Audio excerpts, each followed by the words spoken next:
지난 시간에 이어서 TV 공청 설비부터 시작해서 마지막 텔레포트까지 강의를 진행하고 마지막 부분에서 요약을 해드리도록 하겠습니다. 그 TV 공청 설비 구성 및 구성 요소별 주요 기능을 보면 정의는 건물의 옥상에 공동으로 안테나를 세워가지고 전파를 수신해서 각 세대에 분배하는 것을 우리가 TV 공청 설비다라고 정의합니다. 용어로서는 공중파 방송의 재송신이나 난시청 해소, 유선방송 또는 위성방송 수신용으로 사용되고요. 그 다음에 목적은 안테나의 난립을 방지하고 그 다음에 급전선 양을 감소시키고 상호 간섭 화질의 열화를 방지합니다. 또한 그 자연재해에 의해서 유선의 경우에는 케이블이 끊어질 수가 있습니다. 따라서 무선을 이용했을 때 TV 공청 설비를 이용할 수 있고요. 고려사항으로서는 공중파 방송, 유선방송, 위선방송용 주파수가 다르기 때문에 사용 주파수대에 따른 안테나나 주파수 변환 장치가 필요합니다.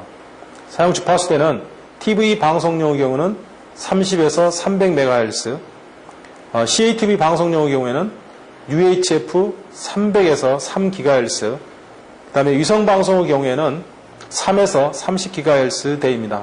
이와 같이 각각 다른 주파수를 수신하기 위한 안테나기가 필요하고요.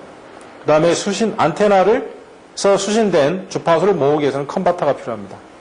그 다음에 헤드앰프라에서 잡음을 최소화시켜주는 증폭기가 필요합니다. 그 다음에 전송 매체는 광섬유 케이블이나 동축 케이블과 같은 광대역 전송 매체를 이용합니다.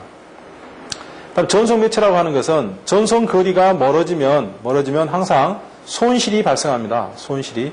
따라서 손실을 보상할 수 있는 회로가 필요한데 그와 같은 것을 우리가 증폭기다.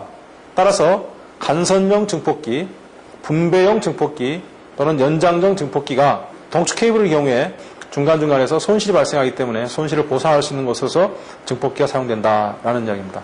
그 다음에 이제 문자 발생기라든가 VTR 녹화기가 필요하고요. 구성도는 그림과 같이 공중파 방송의 VHF대, UHF대, 위성 방송의 SHF대를 수신해서 혼합하는 믹서기가 있습니다. 그래서 신호가 줄어들기 때문에 증폭을 해서 가입자 댁내까지 이렇게 전송할 수 있는 것을 TV 공청 설비라고 이야기합니다. 다음은 그 TV 수신 장애 대책이 되겠습니다. 첫 번째, 고스트 장애가 있습니다. 고스트란 말은 반사파와 직접파의 거리 차가 칠 경우 반사파에 의한 영상이 시간적으로 빗나가서 화면이 여러 개가 되는 것을 우리가 고스트 장애다 이렇게 이야기합니다. 대책으로서는 수신 위치, 안테나 위치를 선정하고 그 다음에 지향성이 예민한 안테나를 사용하고 전용 안테나 스택이라는 말은 쌓아놓는다는 뜻입니다. 공동 수신 방식으로 해서 안테나를 설치하게 되면 고스트 장애가 없어진다. 다음은 플래터 장애입니다. 이거는 고속철도나 열차, 비행기가 상공을 통과할 때 화면 전체가 흔들리는 현상을 우리가 플래터 장애다. 따라서 비행기 경우는 플래터 방지용 안테나를 설치를 해야 되고 열차의 경우는 안테나 위치나 장소를 적절하게 조절을 해야 됩니다. 세 번째로서는 잡음 장애가 있습니다.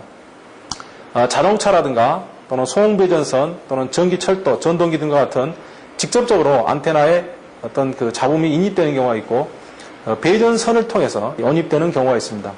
이럴 때는 수신 안테나를 도로에서 멀리 떨어지게 해서 설치를 하거나 또는 그 동축 케이블을 이용해 가지고 잡음을 방지하게 됩니다. 따라서 이와 같은 그 잡음 요인에서 가능한 한 벗어나기 위해서는 TV 안테나 설치에 관련된 장소를 어떻게 선정할 것이냐 하는 것을 우리가 한번 생각해 봐야 됩니다. 자, 안테나 종류는 아까 말씀 올렸기 때문에 생략을 하고요. 그 다음에 그 설치 장소 선정 조건으로서는 일단 전파를 양호하게 수신할 수 있는 위치여야 된다. 두 번째는 전기 강소가 변화가 없어야 된다. 세 번째는 잡음으로부터 떨어져 있어야 된다. 아까 우리 살펴봤지만 반사파에 의한 고스트 장애가 적어야 되고 안테나 설치가 쉬워야 된다. 그 다음에 피대칭과 보호각 이내에 설치하도록 한다. 더욱 중요한 것은 풍속 30m/s에 견딜 수 있는 안테나 설치 장소를 선택해야 된다는 내용입니다. 다음은 원격 영상회의 시스템입니다. 아마 정부 부처에서 원격 영상회의 시스템을 구축하고 좋은 어떤 그 효과를 얻어낸다고 가정하면 일반 기업에서도 원격 영상회의 시스템이 많이 도입하리라고 예상됩니다. 따라서 건축 통신 설비 분야에서 새롭게 우리가 공부될 분야가 바로 영상회의 시스템이다라는 얘기죠. 자, 영상회의 시스템은 기본적으로 영상 시스템이 있습니다. 그 다음에 음성 신호, 그 다음에 제어 신호, 그 다음에 동시 동보, 그 다음에 기타 부대 시설, 운영센터 설비, 인테리어 설비. 운영센터의 경우에는 원격 지역이 여러 개일 때 중앙 집중 방법으로 운영센터를 운영하게 됩니다. 주로 우리가 망관리센터라고도 합니다. 멀리 떨어져 있는 또 다른 시스템의 예가 있습니다. 따라서 아까 우리 랜에서 랜과 랜을 연결하는데 WAN이라고 했는데 바로 그와 같은 역할을 하는 것이 액세스 스위처라고 하는 스위처가 필요하고 이 액세스 스위처 바로 또 다음 단에 연결되는 부분이 그 기관통신사업자의 회선입니다. 이게 바로 전용 회선을 우리가 임대를 해가지고 사용할 수 있는 그런 거죠. 그러니까 이 부분이 아까 우리가 랜에 봤을 때 하나의 랜이 될 거고요. 또 이 부분이 하나의 랜이 될 거고 그래서 이거를 이렇게 연결하는 WAN 그러니까 영상통신의 랜과 WAN의 연결이다 라고 생각하시면 되겠죠. 따라서 각각의 시스템 기능은 영상 시스템이 있고 그 다음에 음향 시스템, 제어 시스템, 동시동보 시스템, 전송 및 네트워크, 망관리를 하고 있는 운영센터, 서버가 있습니다. 디지털 방송에 대해서 살펴보겠습니다.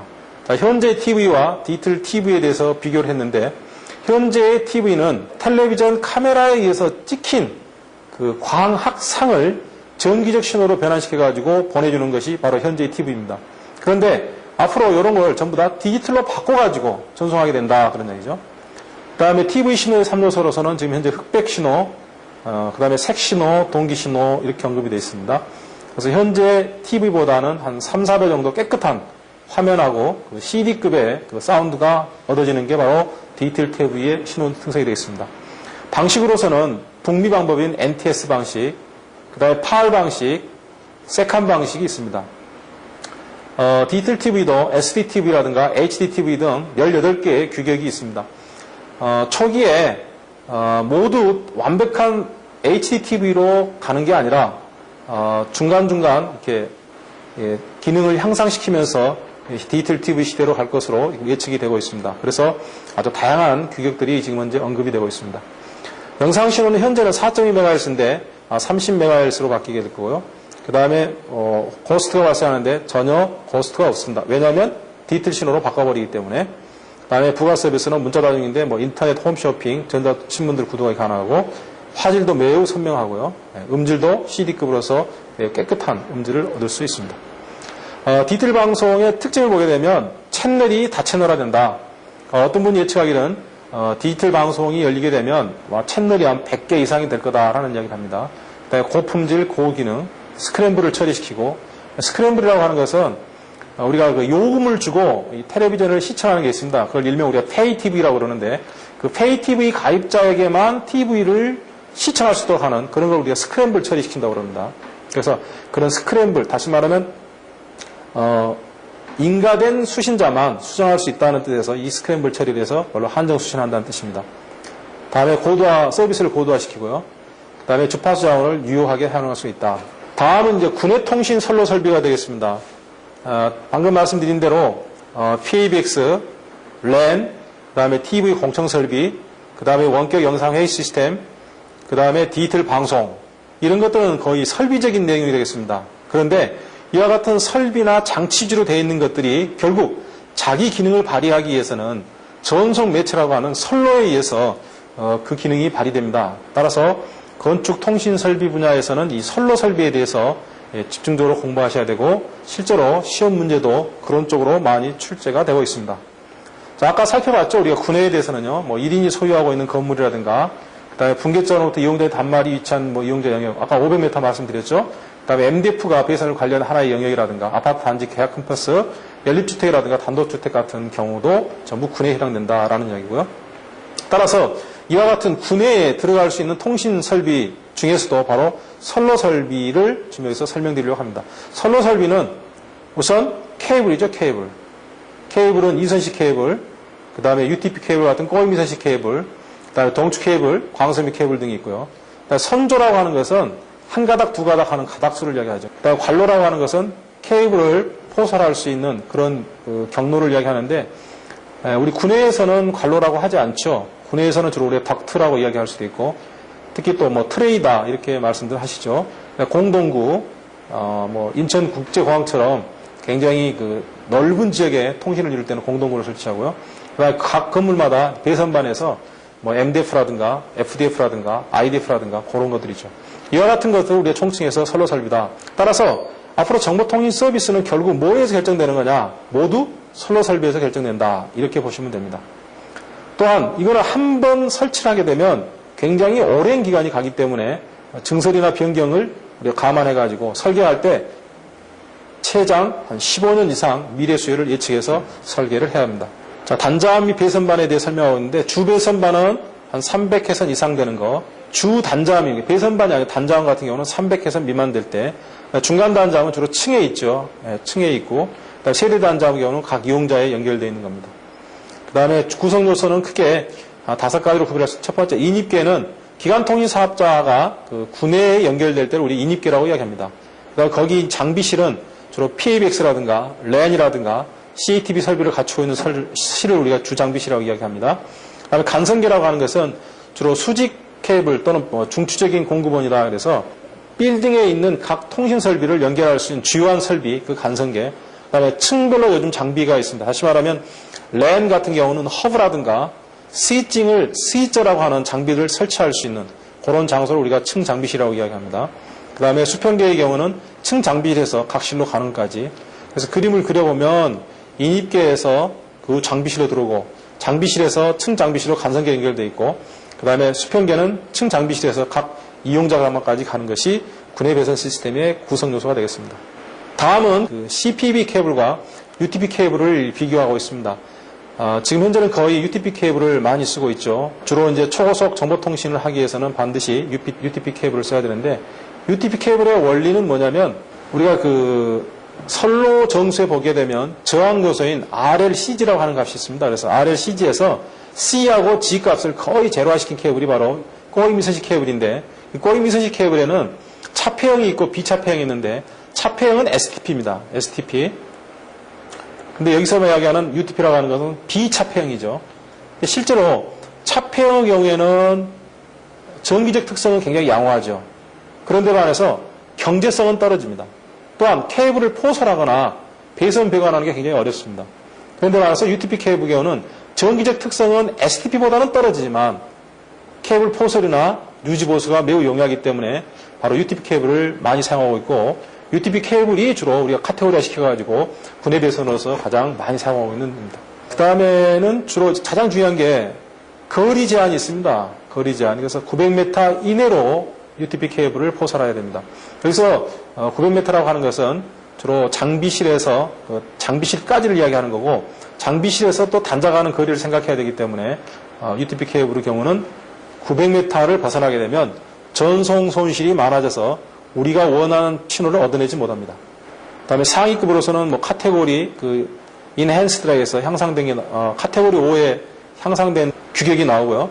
그 다음에 카테고리 6이라든가 카테고리 7 등도 곧 규격화될 것으로 생각이 됩니다.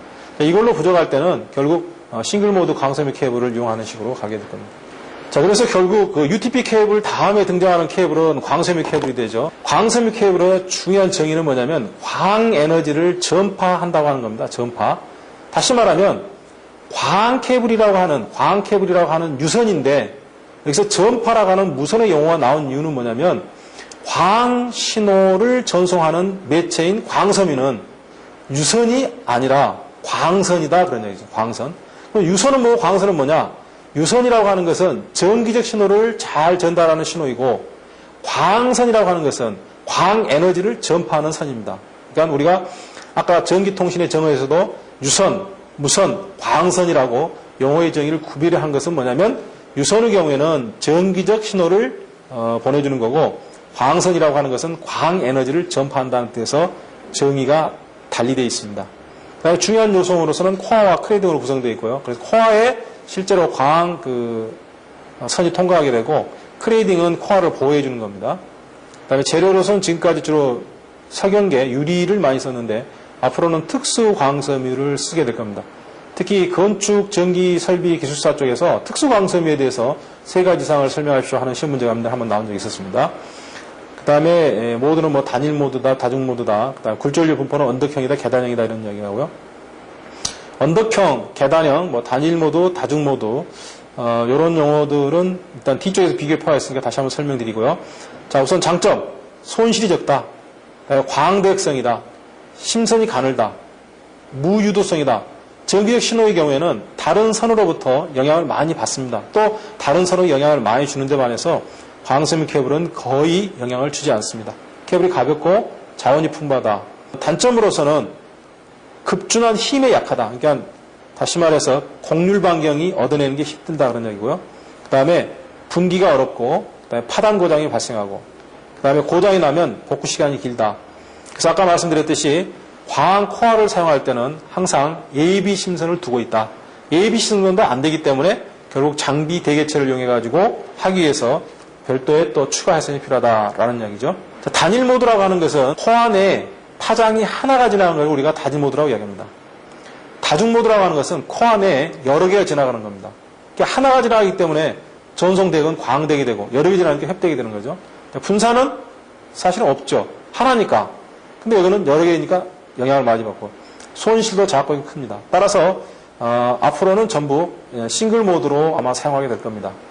그 다음에 언덕형의 경우와 계단의 경우인데 그 굴절률 분포가 연속 굴절률이다, 불연속 굴절률이다 얘기도 있고 분산이 적고 크고 그 다음에 광대역이 협대이다.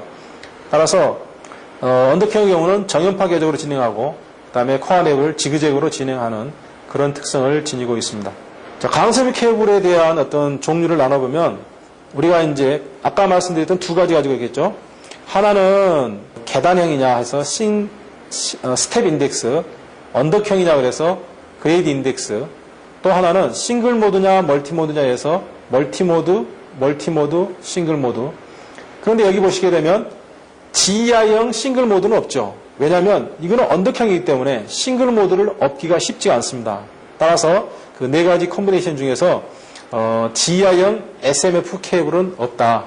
그리고 이 세 개 케이블 중에서도 주로 SI MMF 케이블에서 시작해서 GI MMF, 최근에는 SI SMF 이런 식으로 사용 빈도가 더 많아지고 있습니다.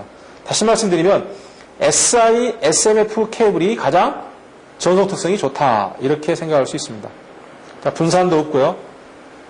그 다음에 손실도 적고 중계기 거리도 멀다. 그다음 대역폭도 굉장히 높고 그런데 심선이 굉장히 가늘기 때문에 수강 능률은 떨어집니다. 그 심선은 50 미크론 정도 되고요. 이거는 125 마이크로 세컨드로 크레이드는 다 똑같습니다. 근데 멀티 모드의 경우는 50 미크론, 싱글 모드의 경우는 10 미크론입니다. 다음은 이제 특수 광섬유가 되겠습니다. 우리가 광섬유라고 해서 모두 다 좋은 건 아니죠. 항상 통신이라고 하는 것은 그 전에 있는 설비의 단점을 보완하기 위해서 우리가 새로운 게 등장하는데 방금 말씀드렸듯이 UTP 케이블의 특성을 보완하기 위해서 광섬유 케이블이 등장했고 광섬유 케이블 중에서도 여러 개 케이블이 있지만 주로 싱글 모드, 스텝 인덱스, 싱글 모드를 주로 많이 사용할 겁니다. 그런데 이 광섬유 케이블이라 할지라도 전송상의 특성이 있습니다. 특성이 있어요. 다시 말하면 전송상의 특성은 광섬유 케이블의 전송 거리를 제한하는 조건이다. 그 조건에는 크게 두 가지가 있는데 하나는 광섬유 케이블도 전송 거리가 멀어지면 손실이 발생하더라. 또한 광섬유 케이블은 자체만에 가지고 있는 특성이 있는데 그게 바로 분산 특성입니다. 그래서 특수 광섬유라고 하는 것은 기존에 있는 석연계 광섬유 케이블의 가장 큰 단점인 손실과 분산 특성을 어떻게 하면 보상할까? 그런 개념에서 등장한 것이 바로 특수 광섬유다라는 이야기죠. 예. 그래서 특수 광섬유는 기본적으로 개념이 뭐냐? 손실도 줄이고 분산도 제로화시키는 그런 케이블이 특수 광섬유 케이블이다. 따라서 특수 광섬유 케이블의 이름만 보면 바로 분산이나 손실을 최소화시키는 데 노력한 그런 근거가 언급이 됩니다. 자, 보시죠.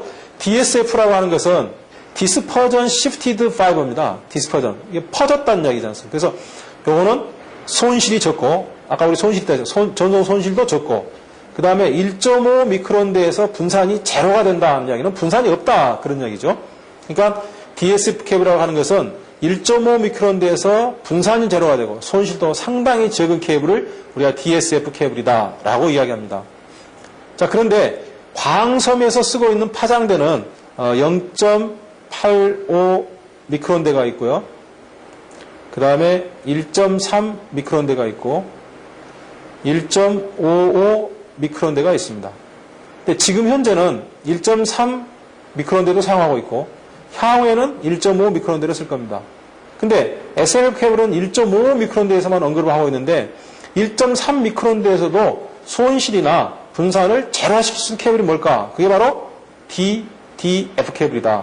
다시 말해서 Dispersion Flatted Fiber 케이블이다 라는 얘기죠. 자, 보시면 1.3에서 1.5 미크론대에서 낮은 분산 특성을 갖도록 된 광섬 케이블이 DDF다. 자, 그 다음에는 주로 이것들은 이제 분산에다 주로 초점을 맞추고 있거든요. 그런데 반해서 EDF라고 하는 것은 뭐냐? 손실을 보상할 수 있는 바로 증폭기의 역할을 하는 케이블이 바로 EDF입니다. 그래서 어빔을 도핑시키게 되면 바로 순간적으로 광 손실을 보상할 수 있는 광섬유 케이블이 됩니다. 그래서 결국은 EDFA라고 하는 그런 그 증폭기로서 사용이 됩니다. 이것은 생략하고 있습니다. 다음은 이제 통합 배선 시스템의 개요가 되겠습니다. 통합 배선은 앞서 설명드렸던 PABX라든가 LAN이라든가 이런 것들은 이제 필수적으로 건축 통신 설비로 도입이 되죠. 그래서 내 책상 위에 전화기가 있고 내 책상 위에 PC가 있기 때문에 선이 각각 다른 종류가 두 가닥이 들어온다고 가정하는데 앞으로는 그렇게 되는 게 아니고 PABX용 심선이나 LAN 심선을 같은 케이블을 써가지고 거기서 구별해서 연결할 수 있으면 바로 그게 통합 배선 시스템이 되겠습니다. 그래서 향후에는 영상통신용 배선까지 통합을 시켜가지고 빌딩 내 어떤 인프라스트럭처를 갖추는 게 바로 통합 배선 시스템의 개념이 되고 층 장비실에서 그 다음에 주 통신까지 가는 간선계 그 다음에 층 장비실에서 인입계까지 가는 지선계 그 다음에 단말계 이렇게 세 개로 이 배선 시스템을 구분해서 우리가 구성을 하고 있습니다. 자, 먼저 보실게 간선계인데요. 간선계는 각 층의 배선방까지 간다. 그리고 가장 중추적인 역할을 하고 있고 광 케이블을 주로 많이 이용할 것이다. 그 다음에 지선계는 각 층 배선반에서 아웃렛까지 가는 것이다. 주로 천정이나 이중마루, 케이블에서는 동축 케이블이나 UTP 케이블 같은 걸 쓰게 됩니다. 망 형태는 성형이다. 이와 같은 필요성에 대해서는 일단 시설이 증가되고 그렇기 때문에 배선 설계가 필요하고요. 그 다음에 우리가 그 배치라든가 사무실 이동이 상당히 빈번하기 때문에 그거에 유연하게 대처하기 위해서 우리가 통합 배선이 필요하고요. 그 다음에 그 전화용 MDF하고 데이터용 MDF를 통합 관리해야 되는 그런 필요성도 등장하고요. 그 다음에 검토 사항으로서는 통합 범위를 어디까지 할 거냐. 그러니까 전화하고 랜만 연결할 거냐. 아니면 전화와 랜과 CATV로 완전히 통합할 거냐. 경우에 따라서 IBS에서는 바스까지 완전 통합할 거냐. 그런 부분이 이제 완전 통합이라고 하는 거죠. 자, 여기서 하나 우리가 알아야 되는데 몇 년 전까지만 하더라도 건축물에서 IBS를 한다고 할 때 클래스라고 하는 게 있습니다. 등급이라고 하는 게 있었는데 지금 현재는 IBS 등급은 없습니다. 그럼 뭘로 결정하느냐? 초고속 정보통신 건물 인증 제도에서 1등급이다, 2등급이다, 3등급이다 이렇게 구별하고 있습니다. 다시 한번 강조합니다. IBS에 대한 등급은 없습니다. 우리나라의 경우에는 정보통신부에서 실시하고 있는 초고속 정보통신 건물 인증 제도에 의해서 IBS에 관련된 등급을 결정하고 있다라는 이야기입니다. 그 다음에 기본통신 배선방의 기본통신 OA, CATV 통합 여부, UTP 케이블의 경우는 카테고리하고 클래스를 결정한다. 카테고리는 뒤에 설명드리겠습니다. 그 다음에 랩핑을 할 거냐, 잭을 꽂을 거냐, 그 다음에 유지 보수를 쉽게 하는 것들, 그 다음에 전송되게 맞는 케이블을 사용하고, 그 다음에 배선 방법을 결정하는 것들이 검토 사항이고요. 다음 재래식 배선 방식과 통합 배선 방식을 비교해 드리겠습니다. 특징은 멀티미디어를 수용할 수 있다. 두 번째는 정보 시스템하고 배선 시스템을 독립적으로 할 수가 있다 그런 얘기죠. 그 다음에 HA, OA, FA를 가능하게 하는 어떤 정보통신의 중추적인 기반 설비다. 여기서 FA를 집어넣은 것은 뭐냐면 공장에 우리가 랜망을 구축한다 할 때는 우리가 FA에 해당됩니다. 그래서 FA까지 포함되어 있는 거죠. 이게 건축물에서 순수하게 주거용 건축물 같은 경우나 사무실 건축물이 아닌 산업용 건축물의 경우에는 FA라고 하는 설비가 들어갑니다. 그래서 이런 단어를 썼죠. 그 다음에 여기 이제 정보통 시스템하고 배선 시스템을 독립적으로 구축한다는 게 굉장히 중요한 이야기인데요. 우리가 이제 전기하고 통신에 대해서 우리가 이야기를 많이 하고 있거든요. 근데 실질적으로 전기라고 하는 것과 통신은 같으냐, 다르냐? 결론은 다르죠. 정확하게 전기 부분하고 통신 부분에서는 차이가 난다는 것을 우리가 한번 이해할 필요가 있다.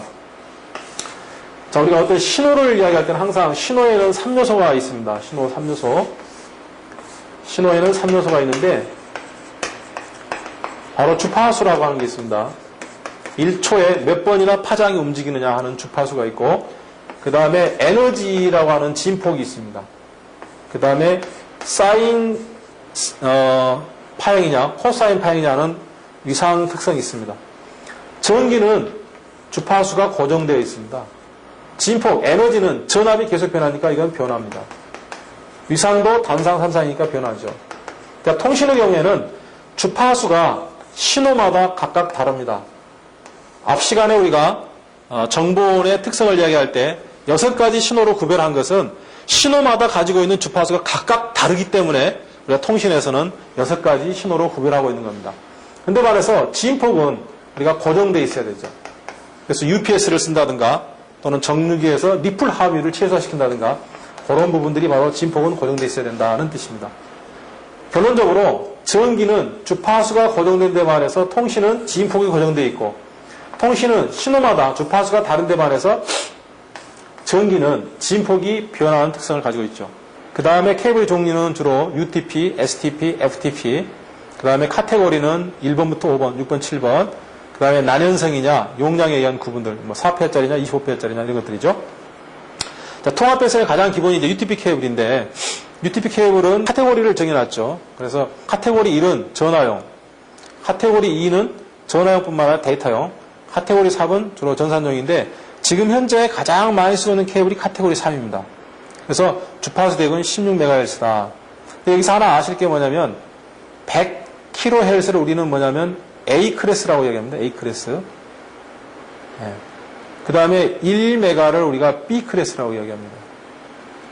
그 다음에 16메가를 우리가 C 클래스라고 얘기해요. 그 다음에 100메가가 다시 이제 나올 텐데요. 그때는 우리가 D 클래스다. D 클래스. 그러니까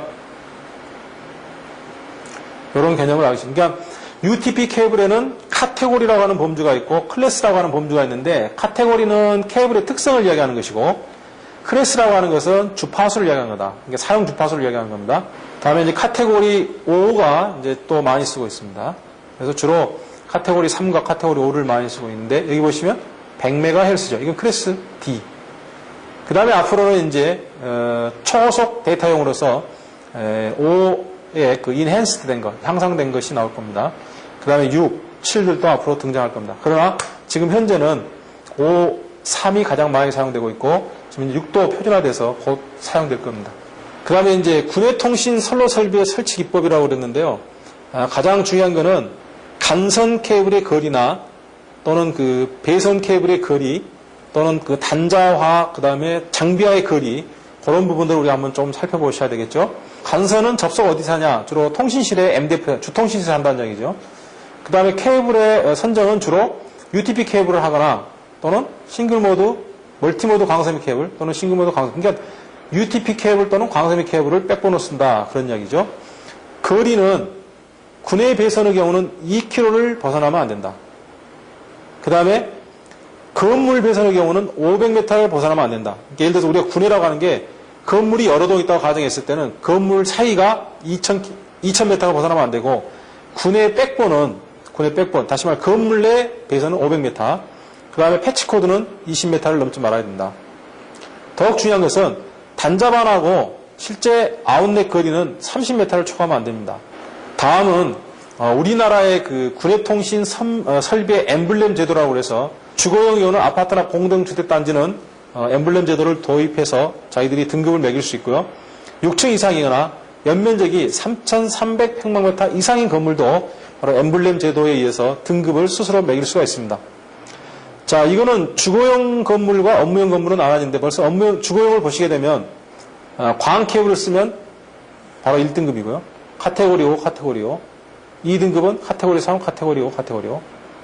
그 다음에 여기 보시면은 필요한 해선수는 예비가 얼마나 20%입니다. 20%.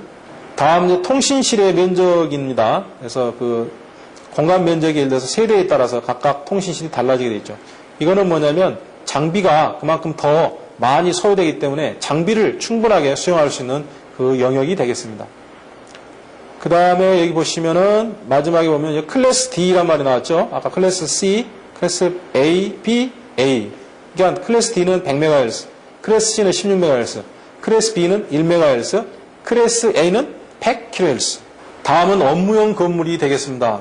그래서 여기도 1등급을 보시게 되면 군의 간선계나 건물 간선계는 수평배선계 거의 광섬유 케이블을 쓰도록 되어 있습니다. 그 다음에 특이한 점은 아까 A에 비해서는 주거인구는 20% 이상이었는데 여기는 30% 이상입니다. 규모가 조금 더 변화가 있기 때문에 더 A비를 둔 거죠.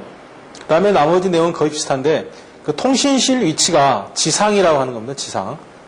예를 들어서 산 비탈에 어떤 건물을 지을 때 실제로 바깥에 보면 1층인데 도면에서는 지하 1층으로 나옵니다. 그러게 되면 실제 정보통신부에서 검사할 때는 지하로 보기 때문에 바로 여기에 이배가 됩니다. 그래서 도면을 그리시거나 할 때 잘 이야기해야 되고 정통부에서도 그런 문제점을 알고 있어서 그런 부분들은 아마 곧 해결이 되지 않을까 그런 생각입니다. 그러나 지금 현재는 문구상으로 지상의 의미는 건축 도면에서 1층 이상으로 표현되어 있는 것만을 이야기하기 때문에 설계상에서 조금 유념할 필요가 있습니다.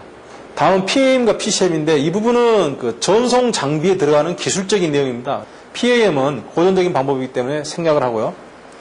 PCM이 지금 현재 가장 많이 쓰고 있는 디지털 전송 방식입니다.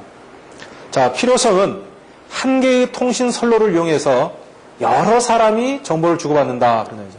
다시 말하면 PCM이라고 하는 이야기는 한 개의 전송 매체를 이용해서 N 명이 통신을 하고 있기 때문에 다중화 장치다. 이렇게 생각할 수 있습니다. 즉, 시간 분할로 해서 125 마이크로세컨드 동안에 여러 개의 정보를 동시에 전송하는 방식이다. 그런 얘기입니다. 그러니까 예를 들면 뒤에 나옵니다만은 미국 사람들은 24채널 방식이라고 해가지고 하나의 전송 매체를 이용해서 24명이 동시에 통신할 수 있는 PCM 장비를 개발했습니다. 유럽은 30명이 동시에 통신할 수 있는 장비를 만들었습니다. 그래서 125 마이크로세컨드 동안에 24명이 할 수도 있고 30명이 할 수도 있고 더 개율을 높여가게 되면 더 많은 사람이 동시에 통신할 수 있는 방식이 바로 시간 분할 다중화 방식이다. 이렇게 생각하시면 되겠습니다. 방식에는 뭐 펄스 보호라는 게 가장 기본적인 거고 델타 변조, 델타 시그마, 차분 펄스 보호, 적응 차분 펄스 보호, 적응 델타 변조 등이 있습니다. 자, 개통도는 음성 신호가 들어가면 저역 통과 필터를 합니다. 저역 통과 필터를 쓰는 이유는 뭐냐면 300에서 3400Hz만 통과시키기 위해서 저역 통과 필터를 사용합니다. 개인적으로 PCM에서 가장 중요한 게 뭐냐 그러면 저는 저역 통과 필터라고 이야기할 수 있습니다. 근데 통상적으로는 저역 통과 필터에 대해서 이렇게 언급을 하지 않는데 기술적으로는 매우 중요합니다. 표본화라는 것은 125 마이크로세컨드를 얻어내는 것을 우리 표본화다 그런 얘기죠. 양자화는 계단파로 만드는 겁니다. 부호화는 0과 1로 만드는 거고 0과 1을 전송하다 보면 전송 자체에서 손실이 발생하기 때문에 중간중간에서 중계를 해야 됩니다. 이걸 재생중계라고 이야기하죠. 수신부는 그 양자화, 복호화, 필터를 써서 원래 변형되기 전에 음성 신호를 제대로 재생하는 것을 합니다.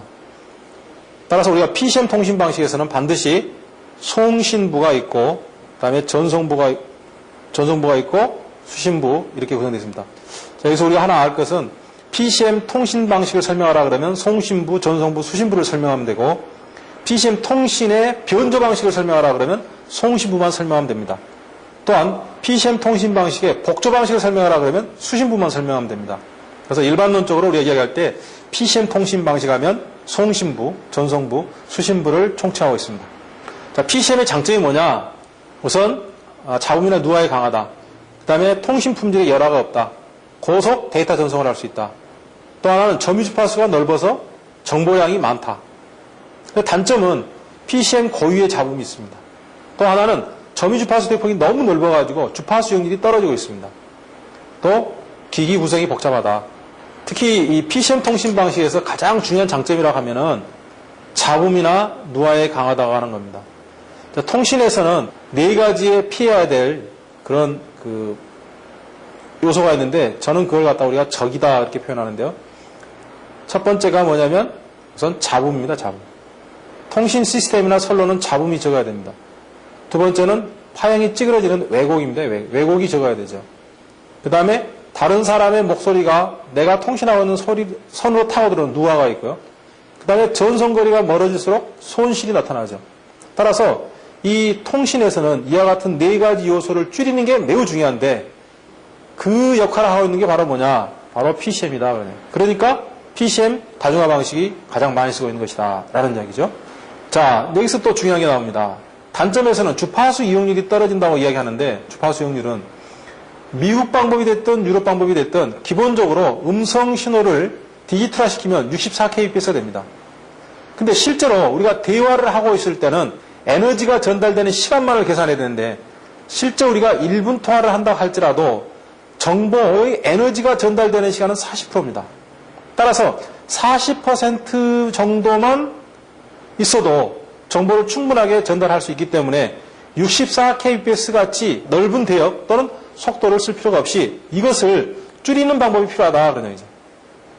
그래서 나온 방법이 바로 그 DPCM이라고 하는 델타 PCM이라고 하는 그런 용어들이 나왔습니다.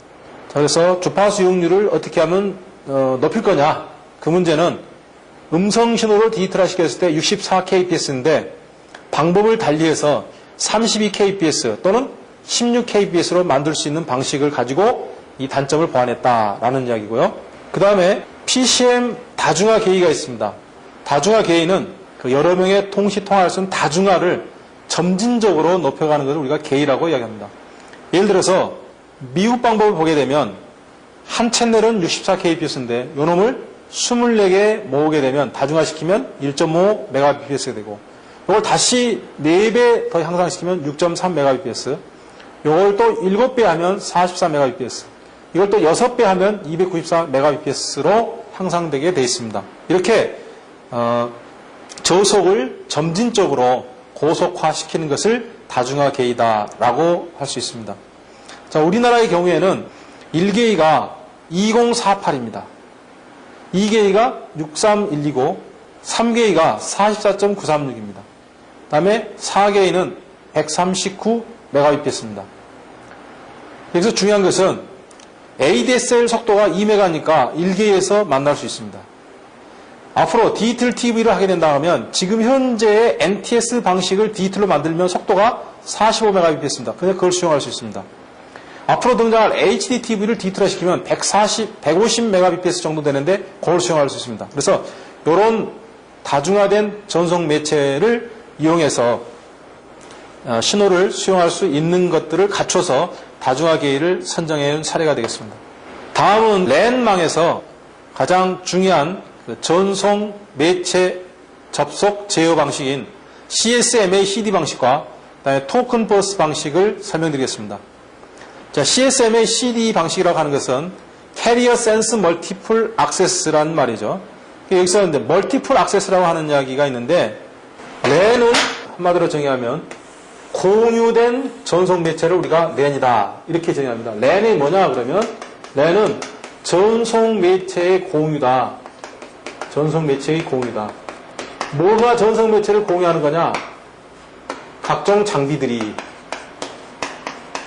여기서 장비라고 하는 것은 뭐 컴퓨터들 이야기했죠. 서버, 데이터베이스 서버라든가 아니면 뭐 어떤 또는 어떤 처리하는 서버, CTI 서버라든가 또는 퍼스널 컴퓨터 여러 대라든가. 그러니까 우리가 어떤 회사에 보면은 PC들이 한 대가 아니라 여러 대이기 때문에 그 여러 대끼리 서로 통신하려고 생각하면 바로 뭐가 있어야 되겠습니까? 전송 매체가 있어야 되죠. 따라서 전송 매체라고 하는 것을 공유하고 있다고 하는 것이 바로 뭐냐? 전송 매체 개념에서 봤을 때 이 PC들은 뭐가 되겠습니까? 다중 매체죠. 그래서 우리가 멀티플이라는 말을 쓰고 있습니다. 다중이다. 자, 그런데 전송 매체가 하나니까 이걸 갖다가 제어를 해야 되겠죠. 제어를 해야죠. 그 제어하는 방법이 바로 뭐냐? 캐리어를 보고한다. 캐리어라는 것은 통신을 하고자 하는 어떤 정보, 의도, 그렇게 생각하시면 되죠. 그러니까 캐리어를 감지해가지고, 다시 말하면 통신을, 전송 매체를 공유하고 있는데, 전송 매체를 자기가 점유해가지고 전용으로 쓰고 싶다 하는 의도를 나타내는 것이 바로 캐리어입니다. 그 캐리어가 있는지 없는지 감지해가지고 여러 개 연결된 중에서 하나만 접속을 허용하는 것. 그게 바로 캐리어 센스 멀티플 액세스의 개념입니다. 그런데 1번부터 n개가 있다고 생각하면 여러 개에서 동시에 나올 수가 있습니다. 만약에 1번과 2번 PC가 있을 때 1번에서도 전송 매체를 공유하려고 하고 점유하려고 하고 2번 PC도 점유하려고 했을 때 여기에서 뭐가 일어나냐? 충돌이 발생할 수 있습니다. 따라서 충돌이 발생하지 않도록 하는 행위를 콜리전 디텍션이다. 다시 말하면 충돌을 방지하겠다. 방지하는 방법은 뭡니까? 감지를 한다. 그래서 콜리전 디텍션을 한다는 이야기죠. 다시 한번 정의하면 공유된 전송 매체를 연결되어 있는 정보 설비들이 각 자기만의 점유하기 위해서 의도를 나타내는 캐리어를 보고 충돌이 발생할 것 같으면 안 들어간다. 그게 바로 캐리어 센스 멀티플 액세스 콜리전 디텍션 방식입니다. 자, 그런데 이거는 충돌이 발생할 확률이 많죠. 또 다른 방법은 공정하게 이 공유된 전송 매체를 사용할 수 있는 사용 권한을 갖다 부여하는 방법입니다. 이런 방법을 우리는 뭐라 하냐? 토큰 방식이다. 토큰은 원래 뭐 승차권이다 또는 정지권이다 그런 이야기 하는데 우리가 랜에서는 공유된 전송 매체를 점유하는 권한을 갖는다는 거예요. 그러니까 여러 대의 단말이 있을 때 이것 중에서 이번에는 내가 사용하겠습니다라고 뭘 보냅니까? 토큰을 보낸다 이거죠. 그러면 그 토큰을 이게 제어 장치가 있겠죠. 이런 전송 매체를 제어하는 장치가 있으면 거기에 알아가지고 전체 여러 개 연결되어 있는 단말 장치 중에서 2번 PC만 사용하십시오 라고 이야기해 주는 거. 그게 바로 토큰인데 이 링 형태가 망의 형태가 버스로 되어 있다. 그래서 토큰 버스 방식이다. 그런 얘기죠. 경우에 따라서는 링형으로 되어 있으면 이거는 토큰 링형이다. 그런 얘기죠. 그러니까 토큰의 의미와 버스나 링형의 의미는 다르다. 토큰은 송신할 수 있는, 사용할 수 있는 권한을 우리가 토큰이라고 이야기하고 망의 형태가 지금 이런 것처럼 성형 모습으로 되어 있는 것들, 죄송합니다. 링형으로 되어 있는 것들을 있고, 여기에 이제 각종 단말기가 물릴 수가 있고, 버스형 같은 경우가 있고, 또 하나의 방법은 이제 집중화 시켜 있는 이 별 모양으로 되어 있는 스타형이라고 하는 거죠.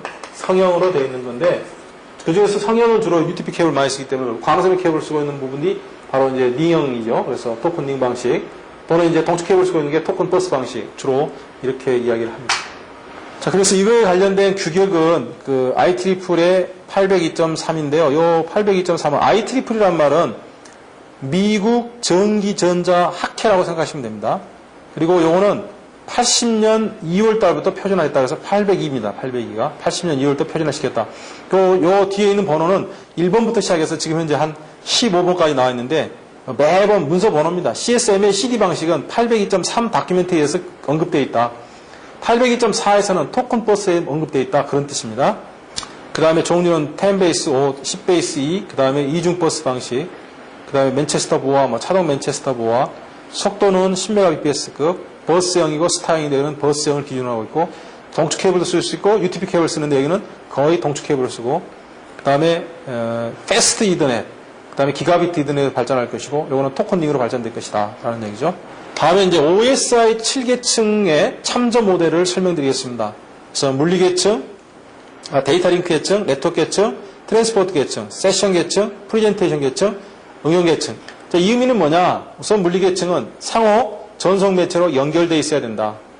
두 번째, 연결되어 있으면 로드와 로드 간에 통신을 할 수 있어야 된다. 그러니까 에러가 없어야 되겠죠? 그 다음에 망을 찾아가야 됩니다. 네트워크 계층, 망을 찾는 거고. 그 다음에 마지막 단말 장치를 보내야 되죠. 데이터를 보낸다는 이야기는 마지막 내가 원하는 지점까지 DT를 찾아내는 거 트랜스포트 계층이고. 그 다음에 상대가 나타났으면 서로 송신하기 위해서 어떤 그 대화의 주기를 결정해야 됩니다. 대화의 주기를. 그 다음에 표현을 어떻게 할 거냐. 그 다음에 실제 내용이 뭐냐. 이런 식으로 언급되어 있는 게 바로 OSI 7계층의 기능이 되겠습니다. 우리가 데이터 통신에서 크게 영어로 할 수 있는 게 로드라는 말이 있고 스테이션이라는 말이 있고 포인트라는 말이 있는데 DT라고 하는 것도 하나의 데이터 터미널 이퀴먼트니까 하나의 장치죠. 그 다음에 우리가 교환국에 있는 어떤 교환 설비라든가 또는 전송 설비가 있을 겁니다. 그죠? 근데 교환국이 내가 원하는 DT가 멀리 떨어져 있을 때는 교환국을 여러 개 거치겠죠. 그래서 내가 원하는데 DT가 있다. 자, 물리계층이라고 하는 의미는 뭐냐면, 물리계층이라는 이야기는 요 DT와 교환국, DT를 주로 우리가 뭐라고 얘기하냐면요. 요거는 스테이션이라고 이야기합니다. 스테이션. 또는 로드라고도 이야기하고, 또는 포인트라고도 이야기합니다. 여기도 마찬가지입니다. 그러면 요걸 뭐라고 이야기하냐? 우리는 링크라고 이야기합니다. 그래서 데이터 통신에서는 스테이션과 스테이션을 연결하는 걸 링크. 그 다음에 로드와 로드를 연결하면 링크.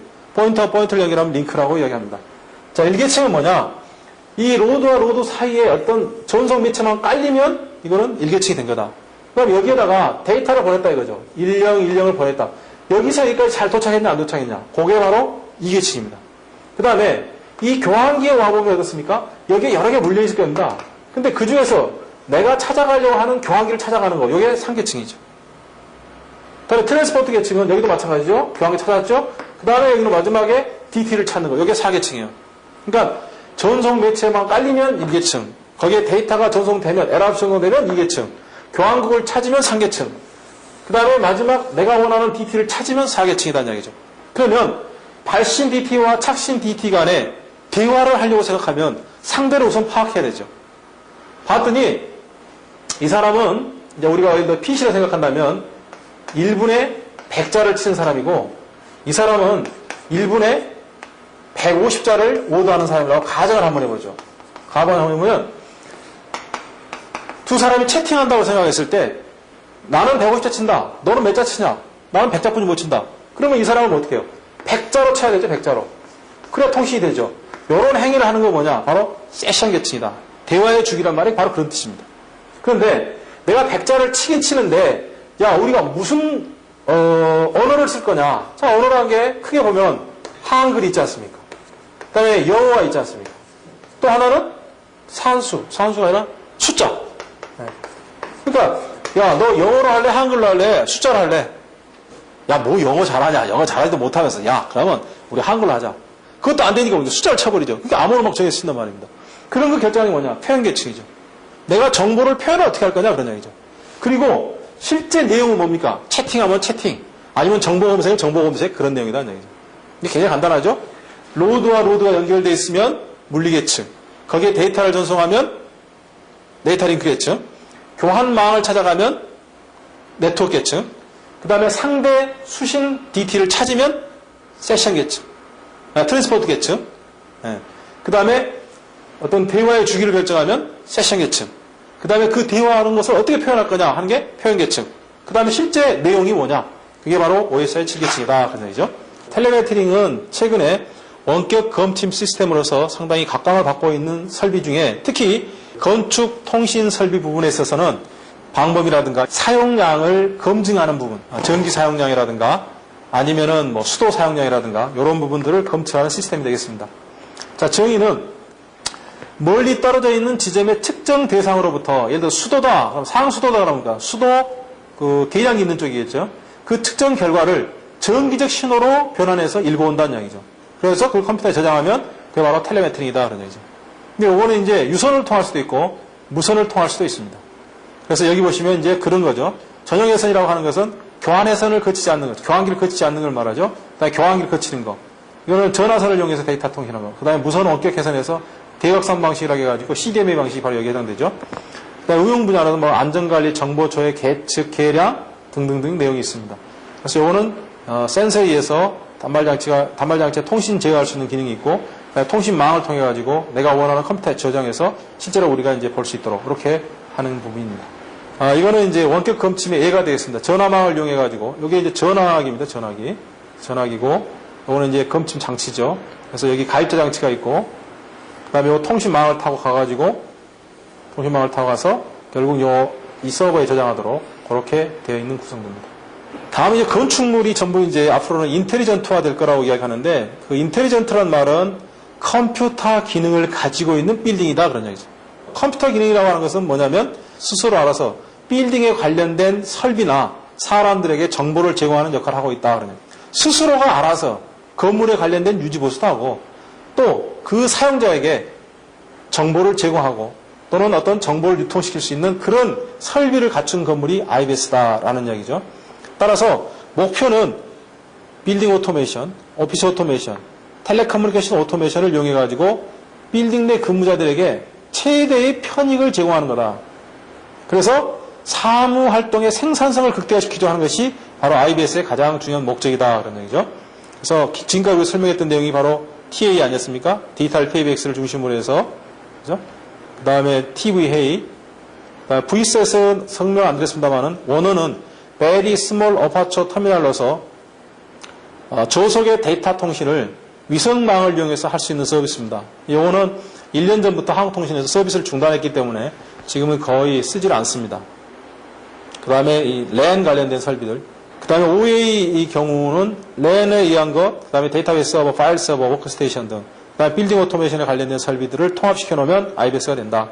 그래서 결국 사무 생산성을 높여주고 운영의 효율을 늘려주고 에너지를 절감시키고 그 다음에 공용화에 의한 에너지가 절약되는 것이 그 특징이다. 그 다음에 마지막으로 이제 모든 도시가 IBS화 되게 되면 그 도시는 인텔리전트화된 도시다. 이렇게 이야기하는데 그와 같은 도시를 우리는 텔레포트라고 하는 용어를 사용합니다. 자, 텔레포트란 말은 원래 원어가 텔레커뮤니케이션과 포트의 용어입니다. 텔레커뮤니케이션은 한마디로 말하면 정보통신이죠. 포트라고 하는 말은 이건 드나듦이에요, 드나듦. 그러니까 통신이 드나드는 도시, 그게 텔레포트입니다. 그러니까 우리가 보통 텔레포트 그러면은 항구를 생각하는데 항구가 아니고 어떤 도시든지 간에 통신이 왔다 갔다 할 수 있으면 그게 텔레포트다 그런 얘기입니다. 다시 한번 정의하면 텔레포트란 정보통신이 드나드는 단지를 우리가 텔레포트라고 한다. 참고적으로 서울특별시가 디지털 미디어 시티라고 해서 상암 축구 경기장 위축편에다가 약 200만 평에 걸쳐가지고 도시 개발하고 있는데 그 도시가 바로 텔레포트입니다. 그 중에 200만 평 중에서 약 17만 1000평 정도를 DMC라고 해서 디지털 미디어 시티를 구축하고 있는데 그게 바로 텔레포트다는 얘기죠. 자, 그러면 텔레포트는 뭐가 있어야 되냐? 반드시 지구국이 있어야 된다. 왜냐? 국내뿐만 아니라 국제 간에 통신하려면 반드시 뭡니까? 위성통신이 있어야 된다. 두 번째는 통신을 관장하는 센터가 있어야 되죠, 센터.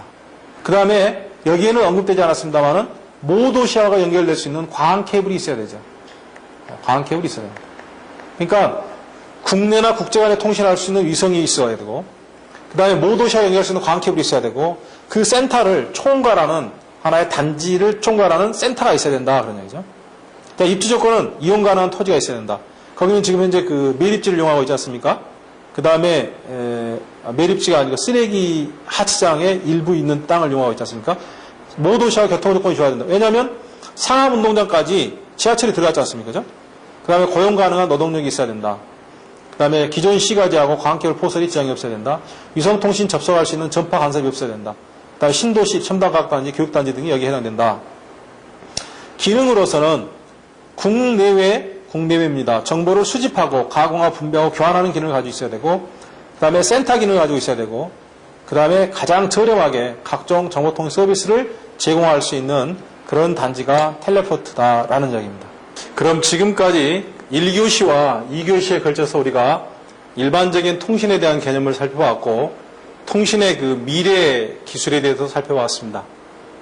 또한 더욱더 중요한 것은 우리가 건축 전기 설비 기술사 부분에서 중요한 것은 사실은 건축 통신 설비가 되겠습니다.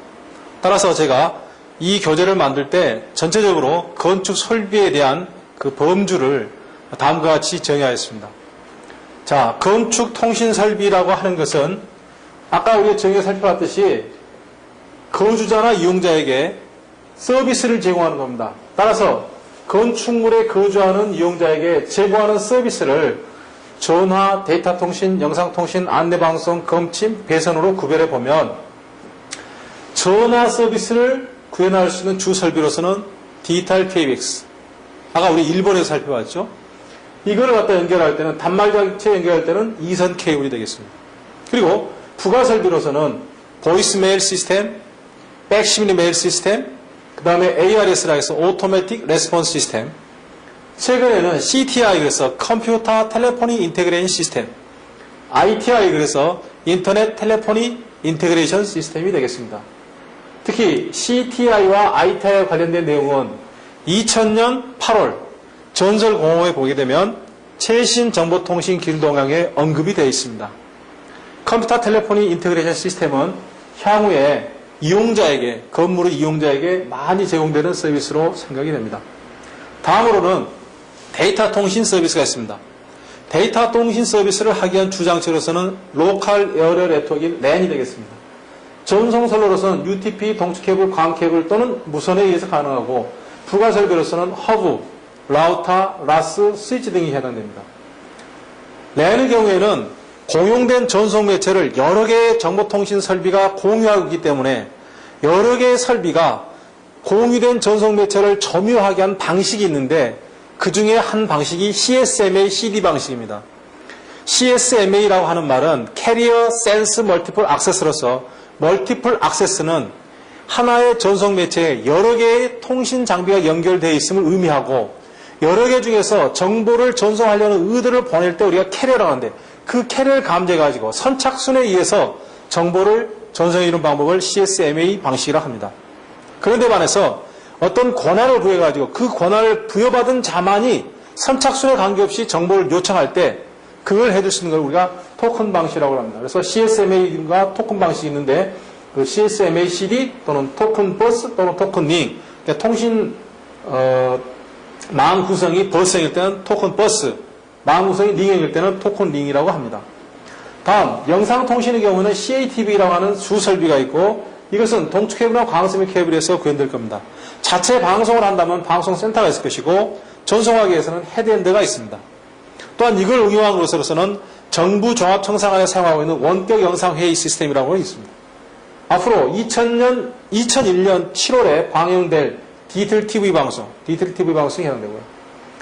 또한 영상통신으로서는 공청설비는 동축 케이블이나 광섬유 케이블을 이용하게 될 것입니다.